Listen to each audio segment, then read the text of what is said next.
Hello and welcome to Catalyze Music Academy. My name is Zaak Kerstetter. I'm an Ableton Certified Trainer.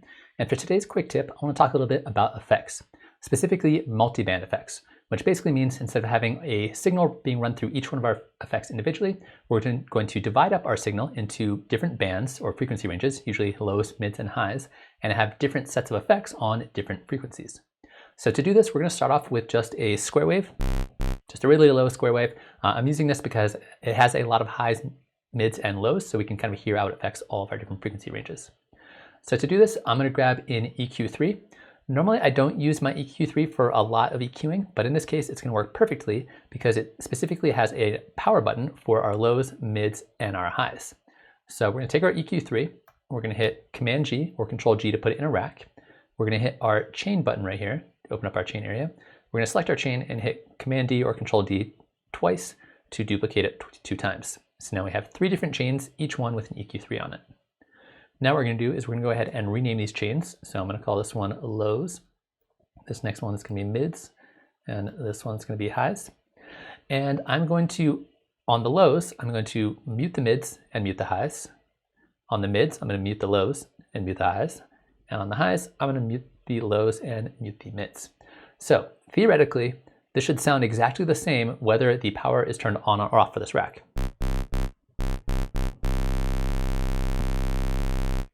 Basically the same thing, which is exactly what we're going for.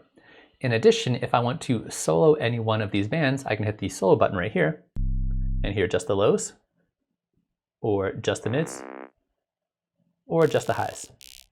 So we can see they're all kind of divided up evenly, and it sounds pretty transparent, which is great. On top of that, I'm going to go ahead and take this rack and rename this and call this our multi-band template. And then I highly recommend you hit the save button right here, and that way you can reuse this in different times and we can add different effects each time you use it. So hit that save button, save it to your user library, that way you can use it again and again.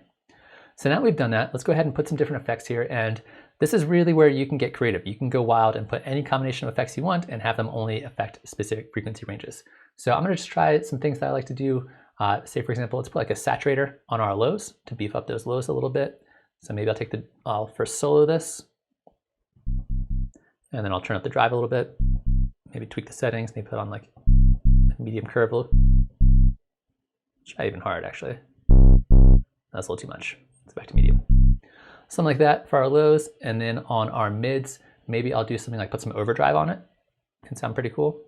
One thing I would like to point out is that you always want to make sure the EQ3 goes first, and then you add your other effects, otherwise it might sound a little weird.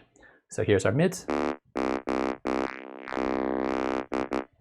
with a little bit overdrive, and maybe I'll also grab like a phaser and also put a phaser on there. Sounds kind of cool.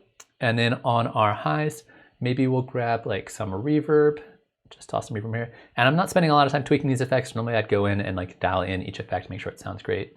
And hear that sound like a little reverb. And maybe also, let's get creative with it and toss like a pedal on it and see what happens. A little bit too much. Let's turn the dry wet down.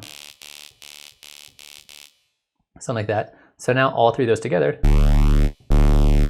sounds a lot more interesting than just a straight up saw wave. Pretty awesome. And then again, I could go in and tweak all the settings to make them perfect, make them sound just right, and then I'm good to go. So this is a really handy tool to have if you want to get a little bit more out of your effects, especially if you're dealing with a sound that has a wide frequency range like this does. You can customize and get the right amount of effect specifically on the right set of frequencies. So hopefully that's useful. Hopefully you enjoyed watching that. If you did, please feel free to subscribe to the channel. I have a lot more videos like this coming out. In addition, feel free to check out our website, catalyzeacademy.com, for more info about classes and workshops and lessons and other things that we offer there.